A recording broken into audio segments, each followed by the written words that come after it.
Hello students, कैसे हैं आप सभी लोग। मैं हूं Pooja Singh and welcome back to my channel accounting master class. Last lecture में हमने हायर परचेज सिस्टम ये डिटेल में डिस्कस किया था। हमने वहां पे देखा था कि हायर परचेज सिस्टम क्या होता है, एग्जाम्पल के साथ समझा था। हायर परचेज सिस्टम के कुछ फीचर्स हमने देखे थे। हायर परचेज सिस्टम और क्रेडिट सेल दोनों में क्या डिफरेंस होता है ये डिस्कस किया था। और उसके बाद हमने अकाउंटिंग प्रोसीजर किया था, यानी जर्नल एंट्री की थी, कैसे की जाती है ये समझा था in the book of hire purchaser and in the book of hire vendor. यानी हायर परचेजर कैसे किसी भी ट्रांजेक्शन को रिकॉर्ड करता है अपनी बुक में, और हायर वेंडर कैसे रिकॉर्ड करता है अपनी बुक में, ये हमने देखा था। तो ये सारे ही कॉन्सेप्ट हमने लास्ट लेक्चर में डिस्कस किया था। आज के इस लेक्चर में हम न्यूमेरिकल करने वाले हैं। ये जो higher purchase system last lecture में पढ़ा था उस पे आज के लेक्चर में हम एक न्यूमेरिकल करेंगे। वैसे मैं उम्मीद करती हूँ कि आपने मेरा लास्ट लेक्चर देख लिया होगा और अब आपका जो कॉन्सेप्ट है रिगार्डिंग हायर परचेज सिस्टम वो अब अच्छे से क्लियर हो गया होगा।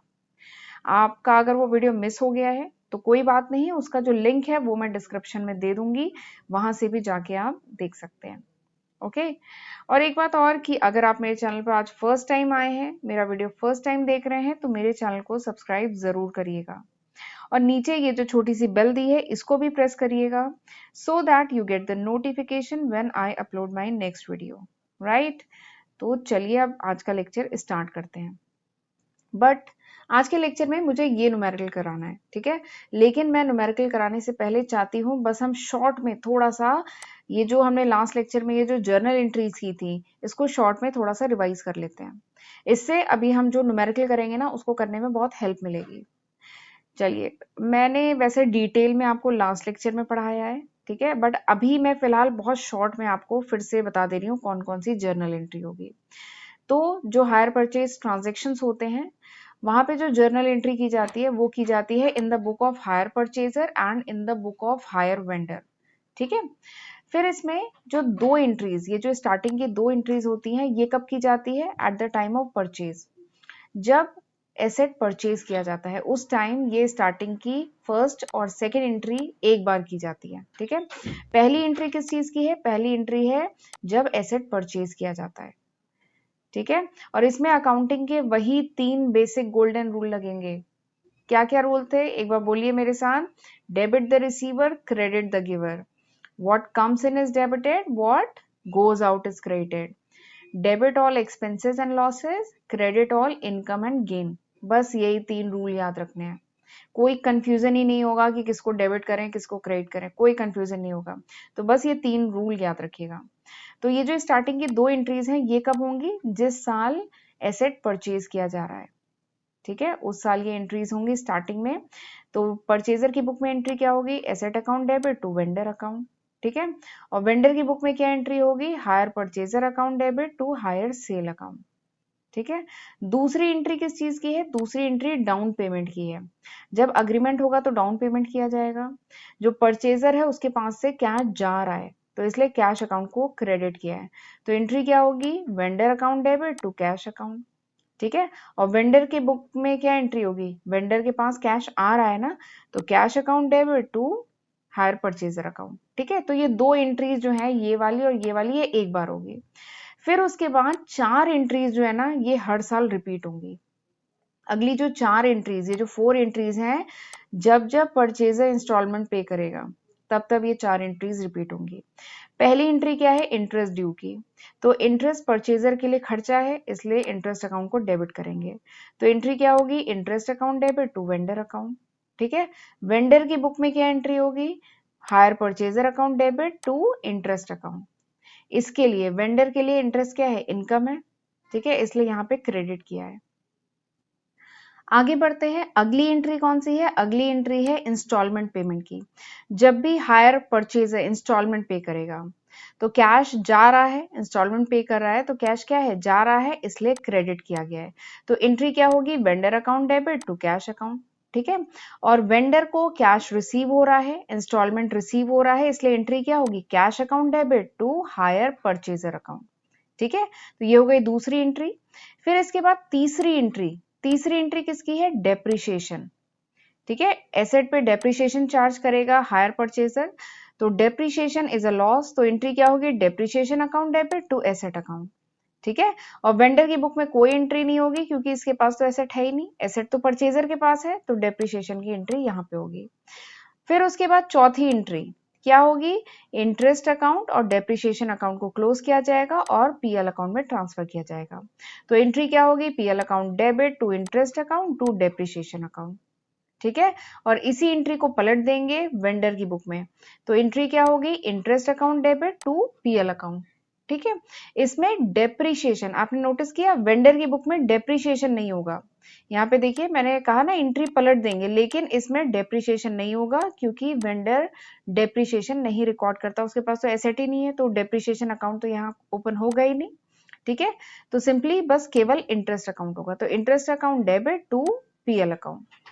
तो ये 4 बेसिक एंट्री है जो हर साल रिपीट होगी जब जब परचेजर वेंडर को इंस्टॉलमेंट पे करेगा, राइट। फिर उसके बाद एक एंट्री, ये जो एंट्री है ये होगी जब वेंडर जो है, वेंडर हायर सेल कर रहा है, तो फर्स्ट फाइनेंशियल ईयर के एंड में एक ही एंट्री और होगी वेंडर की बुक में, जो हायर सेल्स अकाउंट है उसको ट्रांसफर किया जाएगा किसमें, ट्रेडिंग अकाउंट में।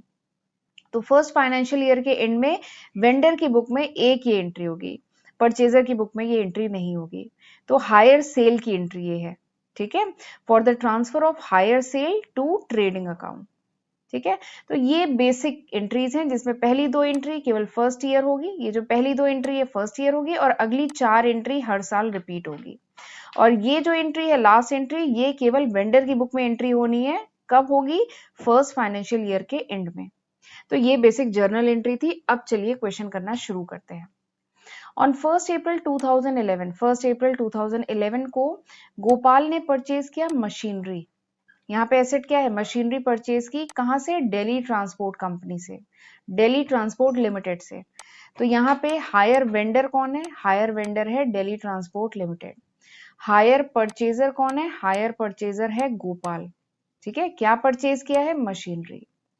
किस पे परचेज किया है, on higher purchase system, higher purchase system पे परचेज किया है। कैश प्राइस क्या है मशीनरी की, 34,870, ठीक है। यानी अगर कैश में पेमेंट किया जाए तो इसकी प्राइस पड़ेगी 34,870, लेकिन इसने हायर परचेज सिस्टम पे परचेज किया है, तो यानी जो गोपाल है उसको प्राइस थोड़ी इससे ज्यादा पड़ी होगी। देखते हैं अभी डिटेल दी है आगे की कितनी पड़ी। 10,000 ऑन डिलीवरी, अच्छा payment was made as under, यानी पेमेंट कैसे किया गया, 10,000 डिलीवरी पे पेमेंट किया गया, यानी डाउन पेमेंट हुआ 10,000 का। फिर फर्दर 3 इंस्टॉलमेंट पे की गई 10,000 की at the end of each year, हर साल के एंड में 10,000 रुपए की किश्तें इंस्टॉलमेंट पे की गई, ठीक है। तो अब जरा बताइए कि ये जो एसेट है मशीनरी है गोपाल को कितने में पड़ी, गोपाल को ये 40,000 में पड़ी। कैसे 40,000 में, पहले उसने 10,000 का डाउन पेमेंट किया, ये देखिए दिया है, और फिर 10,000 की 3 किश्तें दी, यानी 30,000 और, यानी टोटल 40,000। एसेट था कितने का, 34,870 का एसेट था, बट हायर परचेज सिस्टम पे खरीदा गया तो वो 40,000 का पड़ा, ठीक है।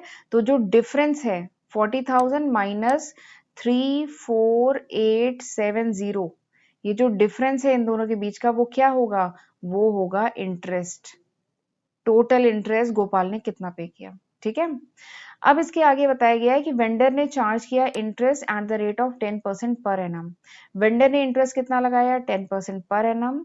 Gopal provides depreciation at the rate 20% per annum on diminishing balance method, यहाँ पे जो डेप्रिसिएशन है उसे 20% पर एनम से चार्ज करना है, और जो डेप्रिसिएशन है उसको कैलकुलेट करने का मेथड कौन सा यूज करना है, डिमिनिशिंग बैलेंस मेथड, ठीक है। तब आपको क्या करना है, आपको अब करनी है जर्नल एंट्रीज, और आपको नेसेसरी अकाउंट्स बनाने हैं in the book of both the parties, जो दोनों पार्टीज हैं उनके बुक में अकाउंट बनाने हैं और आपको जर्नल एंट्री करनी है। और ये जो अकाउंट है ये कब क्लोज हो रहे हैं, 31 मार्च एवरी ईयर, ठीक है। तो ये सारी डिटेल आपको दी गई है क्वेश्चन में। तो चलिए अब क्वेश्चन करना शुरू करते हैं। आई होप आपको क्वेश्चन अच्छे समझ में आ गया होगा, न समझ में आए तो दोबारा एक बार रिवाइंड करके देखिए या वीडियो को पॉज करके खुद से रीड करिए क्वेश्चन, ठीक है। और मेरे साथ साथ अगर क्वेश्चन सॉल्व करेंगे तो बहुत अच्छा रहेगा। कैलकुलेटर लेके बैठिए, कॉपी और पेन ले करके बैठिए और साथ साथ में सॉल्व करिए। जहां पे आपको डाउट हो वीडियो को पॉज करिए, रिवाइंड करके दोबारा देखिए। ठीक है, अब हम लोग करेंगे जर्नल एंट्री। अभी हमने लास्ट स्लाइड पे देखा था, बट जर्नल एंट्री करने से पहले देखिए, जर्नल एंट्री में आपको डेप्रीशिएशन कैलकुलेट करना पड़ेगा। ठीक है, डेप्रीशिएशन की जरूरत पड़ेगी। फिर मैंने बताया था इंटरेस्ट की आपको जरूरत पड़ेगी। तो उसके लिए हम जर्नल एंट्री करने से पहले एक टेबल बनाएंगे और इस टेबल की मदद से we will calculate the interest amount. हर बार जब इंस्टॉलमेंट पे की जाती है तो उसमें इंटरेस्ट का अमाउंट कितना होता है, कितना इंटरेस्ट होता है, कितना प्रिंसिपल होता है, वो इस टेबल से अच्छे से क्लियर हो जाएगा। ठीक है, तो इसलिए हम जर्नल एंट्री करने से पहले हायर परचेज के जो क्वेश्चन होंगे उसमें हम इस टाइप से एक टेबल बनाएंगे। ठीक है, तो चलिए टेबल बनाना शुरू करते हैं। ये देखने में थोड़ी सी टिपिकल लग रही है पर बहुत आसान कॉन्सेप्ट है। चलिए बताती हूँ कैसे बनेगी ये टेबल और कैसे कैलकुलेट होगा कि हर बार इंस्टॉलमेंट में प्रिंसिपल अमाउंट कितना है, इंटरेस्ट अमाउंट कितना है। ठीक है, ये कैसे कैलकुलेट होगा ये इस टेबल से पता चलेगा। चलिए बताती हूँ। सबसे पहला कॉलम पर्टिकुलर्स का, उसके बाद कैश प्राइस, उसके बाद प्रिंसिपल अमाउंट मतलब मूलधन कितना है उस पर, फिर इंटरेस्ट अमाउंट, इंटरेस्ट का रेट क्या है 10% पर एनम, और उसके बाद का कॉलम होगा इंस्टॉलमेंट। ठीक है, तो सबसे पहले कैश प्राइस ऑफ मशीनरी, जो यहाँ पे एसेट है मशीनरी, उसकी कैश प्राइस कितनी है क्वेश्चन में देखिए 34,870। ठीक है, फिर उसके बाद at the time of purchasing, जब परचेजिंग की जा रही है तो डाउन पेमेंट कितना पे किया जा रहा है 10,000। तो आप 34,870 इसकी जो कैश प्राइस थी इसमें 10,000 माइनस करेंगे तो आपका आएगा 24,870। ठीक है, तो एक बात याद रखिएगा, जो इंटरेस्ट होता है वो हमेशा रिमेनिंग अमाउंट, अब कितना रिमेनिंग प्रिंसिपल अमाउंट बचा है ना इंटरेस्ट, उस पे कैलकुलेट होता है। इंटरेस्ट किस पे कैलकुलेट होता है, जो रिमेनिंग प्रिंसिपल अमाउंट है इंटरेस्ट हमेशा उस पे कैलकुलेट होता है। तो 34,870 तो कैश प्राइस थी, बट 10,000 तो तुरंत पेमेंट कर दिया ना, तो 10,000 था प्रिंसिपल अमाउंट। पहला पहला जब पहला साल था जब एसेट परचेज किया गया तो उस समय तो कोई इंटरेस्ट है नहीं। ठीक है, जब एसेट की परचेजिंग की गई 1 अप्रैल को तो उसमें तो कोई इंटरेस्ट का अमाउंट है नहीं। पहली इंस्टॉलमेंट 10,000 की जो पे की गई वो पूरा प्रिंसिपल अमाउंट था, उसमें कोई इंटरेस्ट नहीं था। ठीक है, फिर इसके बाद आप 34,870 में से 10,000 जो पहला डाउन पेमेंट आपने किया था वो आप इसमें से माइनस करेंगे, यू विल गेट 24,870। ठीक है, अब जब सेकेंड ईयर, देखिए ये कब की बात है, ये है 2011 में, 1 अप्रैल 2011 में। फिर उसके बाद 31 मार्च 2012 में जब फाइनेंशियल ईयर क्लोज हो रहा होगा तब उस समय इंस्टॉलमेंट पे की जाएगी। अब इस इंस्टॉलमेंट में कितना प्रिंसिपल है कितना इंटरेस्ट है ये कैसे कैलकुलेट होगा, देखिए 2012 में भी 10,000 की इंस्टॉलमेंट पे की जा रही है। ठीक है, बट 10,000 में कितना इंटरेस्ट है कितना प्रिंसिपल है, इसके लिए क्या करना पड़ेगा, अभी मैंने बताया इंटरेस्ट किस पे आता है, इंटरेस्ट हमेशा रिमेनिंग प्रिंसिपल अमाउंट पे आता है। तो रिमेनिंग प्रिंसिपल अमाउंट कितना है 24,870। तो क्या किया जाएगा 24,870 का 10% निकालेंगे तो वो आ जाएगा 2487। यानी 2012 में जब 31 मार्च 2012 को जो पेमेंट होगी 10,000 का जो इंस्टॉलमेंट है उसमें 24,870 ये है इंटरेस्ट का अमाउंट।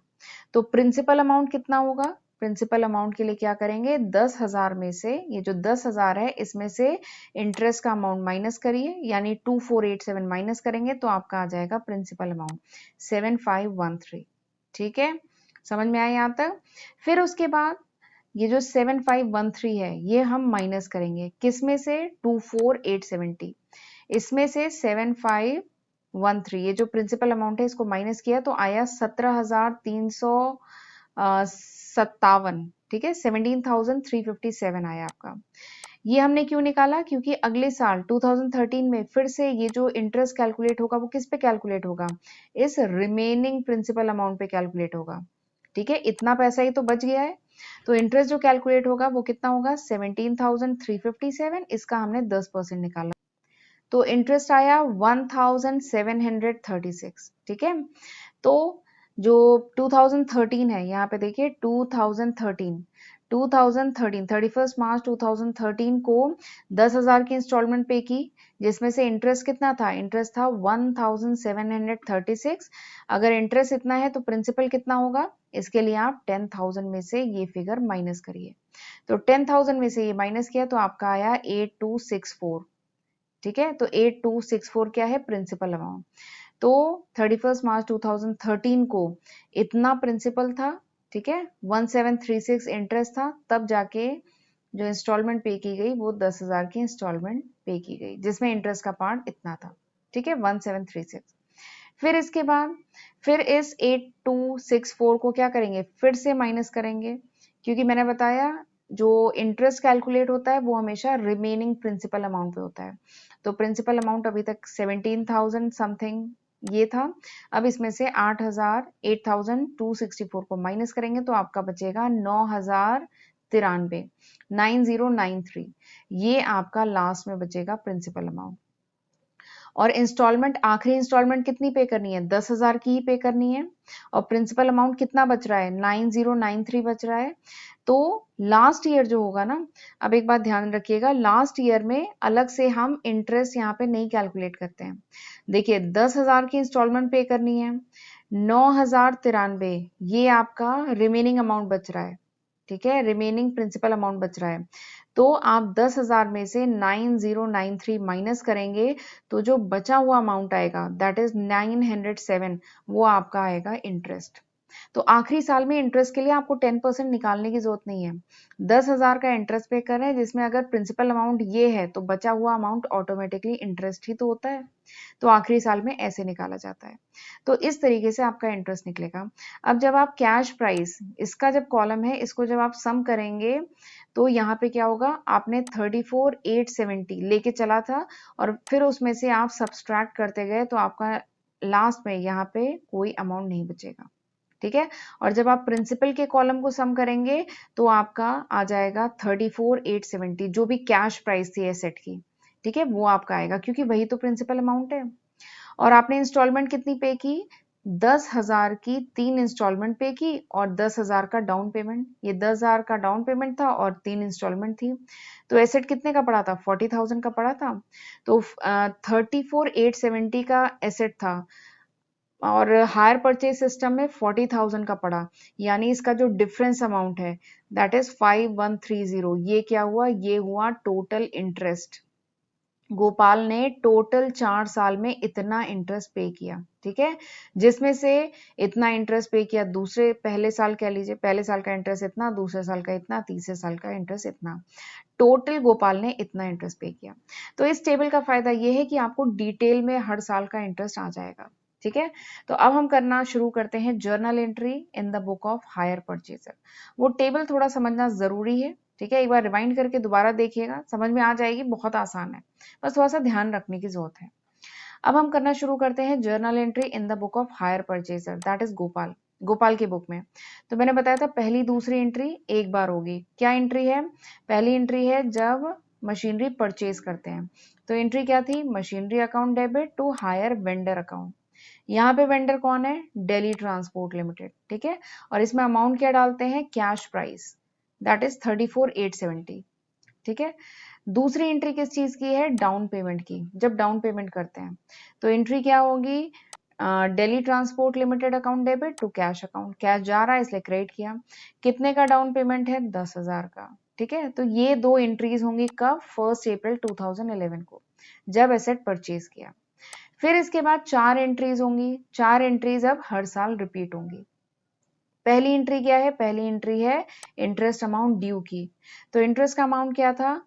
24,870 का 10%। ठीक है, इंटरेस्ट का अमाउंट यहाँ पर अब आपको मेहनत नहीं करनी पड़ेगी, क्योंकि आपने टेबल बनाया है। टेबल में आपने निकाला था कि पहले साल इंटरेस्ट कितना है, तो देखिए यहाँ पे लिखा है ये 2487, ये इंटरेस्ट है। ठीक है, 31 मार्च 2012 को जो पेमेंट हो रहा है उसका इंटरेस्ट क्या है? 2487। तो यहाँ पे आपने निकाल लिया है, तो सीधे यहाँ पे एंट्री करिए interest account debit to Delhi Transport Limited. ठीक है, इंटरेस्ट का अमाउंट क्या है? 2487, आपने कैलकुलेट कर लिया है। दूसरी एंट्री क्या होगी? दूसरी एंट्री होगी पहली इंस्टॉलमेंट पेमेंट की। ठीक है, एंट्री क्या होगी? Delhi Transport Limited account debit to cash account. कितने की इंस्टॉलमेंट थी? 10,000 की, वो लिख लिया। अगली एंट्री क्या होगी? डेप्रिशिएशन की। तो एंट्री क्या होगी, depreciation account debit to machinery account. ठीक है, अब ये डेप्रिसिएशन कैसे कैलकुलेट करेंगे, तो डेप्रिसिएशन हमेशा कैश प्राइस पे लगता है। तो कैश प्राइस क्या है, 34,870, डेप्रिसिएशन का रेट है 20%। तो आप सिंपली क्या करेंगे, 34,870 को मल्टीप्लाई करेंगे 20 से, डिवाइड करेंगे 100 से, आ जाएगा डेप्रिसिएशन का अमाउंट, दैट इज 6974। ठीक है, तो ये आ गया डेप्रिसिएशन पहले साल में। फिर इसके बाद चौथी एंट्री क्या बताई थी, चौथी एंट्री बताई थी कि ये जो इंटरेस्ट अकाउंट है और ये जो डेप्रिसिएशन अकाउंट है ये क्लोज करेंगे और पीएल अकाउंट में ट्रांसफर करेंगे। तो PL account debit to interest account to depreciation account. Amount कितना जाएगा, इंटरेस्ट अकाउंट में तो आपने यहाँ पे जो अमाउंट लिखा है वही जाएगा 2487। डेप्रिसिएशन में कितना जाएगा, इससे पहली वाली एंट्री में लिखा है 6974, ये जाएगा, और इन दोनों का सम किस में जाएगा, पीएल अकाउंट में। ठीक है, तो ये सिंपल सी 4 जर्नल एंट्री होगी 2012 की। इसी तरीके से 2013 की 4 एंट्रीज होंगी।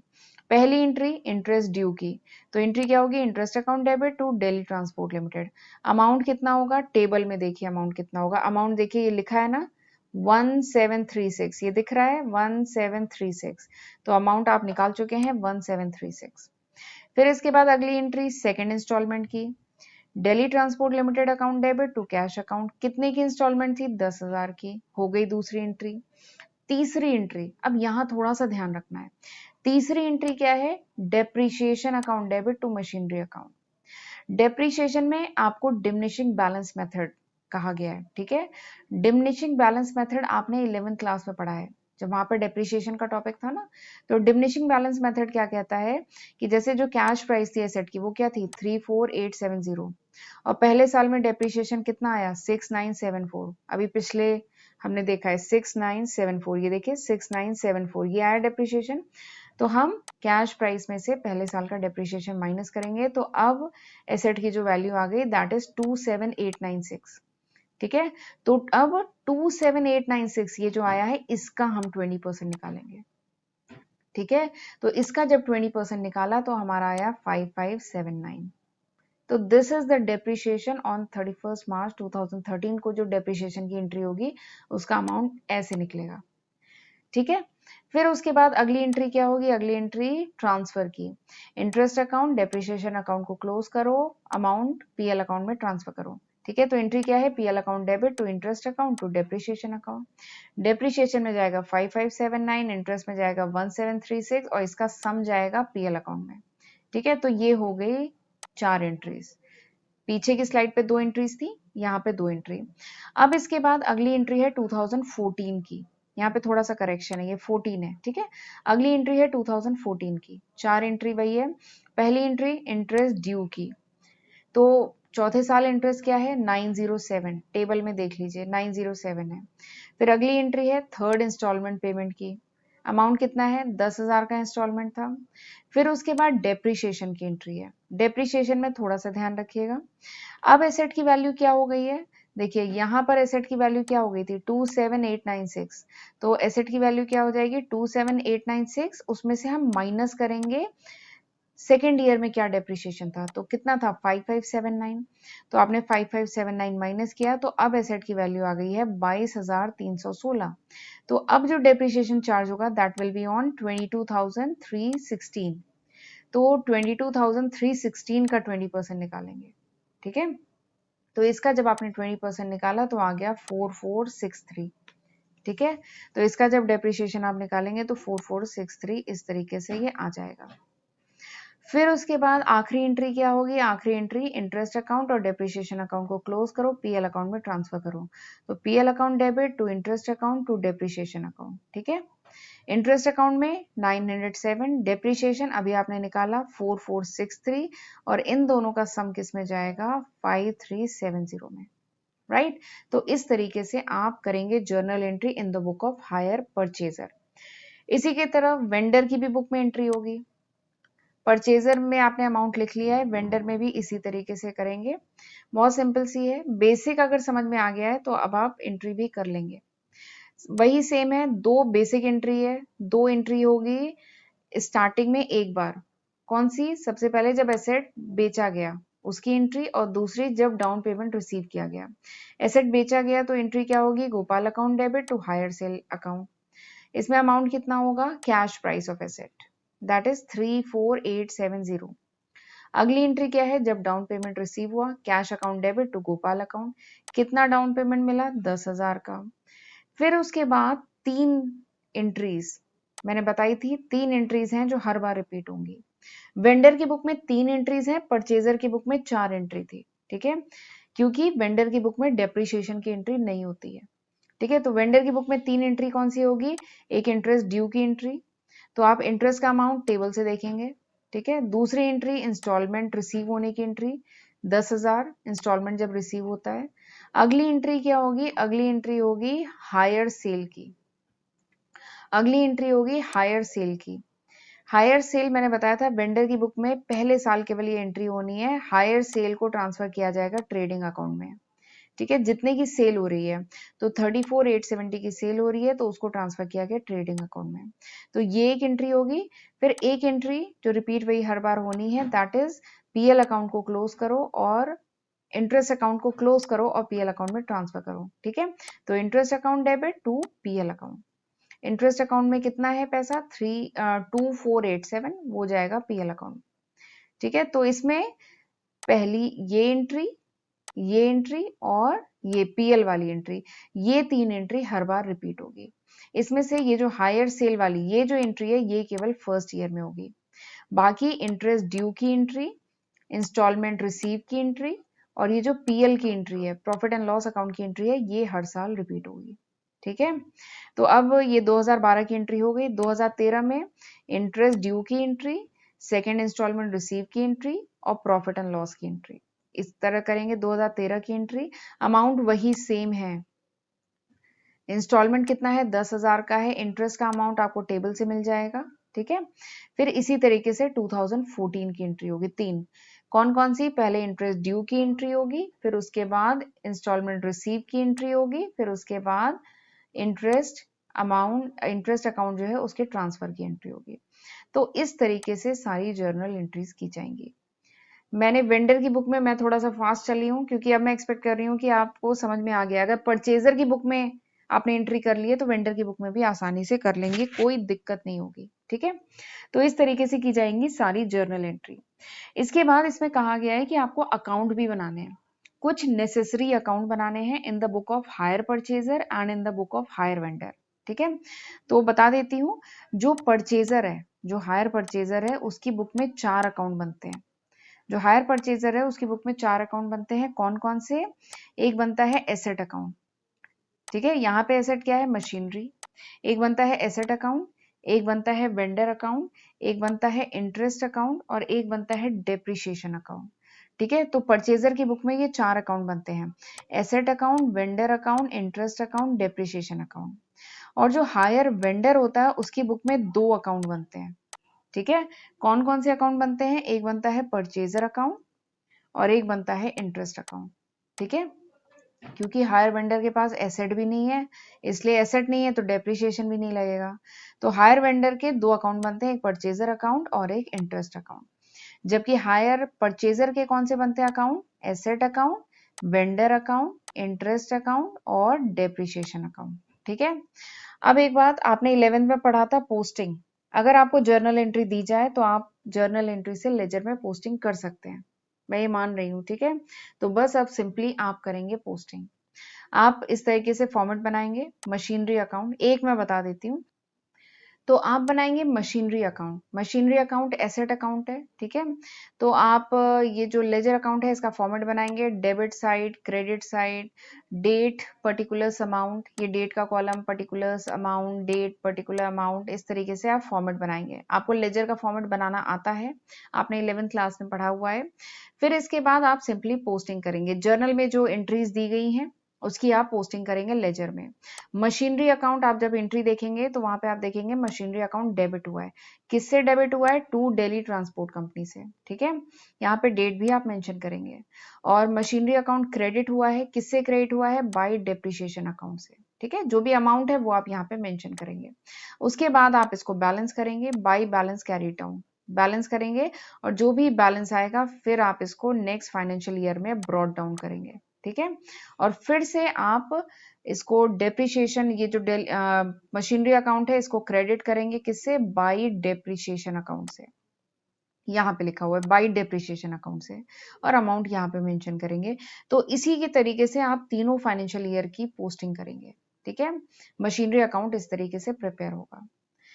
तो चलिए फिर मैं उम्मीद करती हूँ आप जो चारों अकाउंट यहाँ पे हमें बनाने हैं, कौन कौन से account, asset account, vendor account, interest account and depreciation account, वो आप खुद से बना लेंगे। सिंपली पोस्टिंग करनी है, 11th क्लास में पढ़ा है हमने, जर्नल एंट्री से लेजर में पोस्टिंग। बस बैलेंस का थोड़ा सा ध्यान रखिएगा, ये जो बैलेंस कैरिड डाउन है इसको यहाँ पे आप ब्रॉट डाउन कर लेंगे, ठीक है। तो इस तरीके से बनाए जाएंगे चारों ही account in the book of purchaser, और वेंडर की बुक में 2 अकाउंट, ठीक है। तो फिर चलिए मैं आज का लेक्चर यहीं पे वाइंड अप करती हूँ।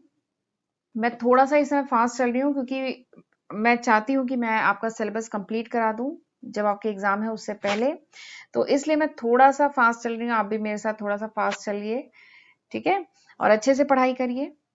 ओके, तो फिर चलिए मैं लेक्चर यहीं पे वाइंड अप कर रही हूँ। Thank you and all the best.